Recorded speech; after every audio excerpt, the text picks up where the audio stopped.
অনেক অসাধু ব্যবসায়ী আছে রমজান আসলে নিত্য প্রয়োজনীয় পণ্যের মূল্য বৃদ্ধি করে দেয়। এরকম আছে না নাই? এগুলো করবেন না, মজুতদারি করবেন না, পণ্যের কৃত্রিম সংকট বাজারে করবেন না। আপনি লাখ টাকা কামায়া ভাবছেন যে রোজাদারদের কষ্ট দিয়ে ধনী হবেন, এমন রোগ আল্লাহ আপনারে দিবে, কোটি টাকা দিয়েও আপনি হাসপাতালের বিল পরিশোধ করার ক্ষমতা আপনার হবে না। খবরদার।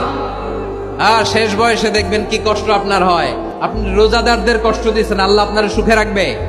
আল্লাহর দোহাই লাগে আমার ব্যবসায়ী ভাইয়েরা এটা করবেন না। আরব বিশ্বে আমরা দেখেছি, আরব বিশ্বের ব্যবসায়ীরা সারা বছরে ব্যবসা করে, রমজানে ভর্তুকি দেয়। আর আমার দেশের কিছু অসাধু ব্যবসায়ী রমজানে গলাকাটা ব্যবসা করে আর সারা বছর সইটার উপর দিয়ে চলে। চিল্লায় বলেন ঠিক কিনা?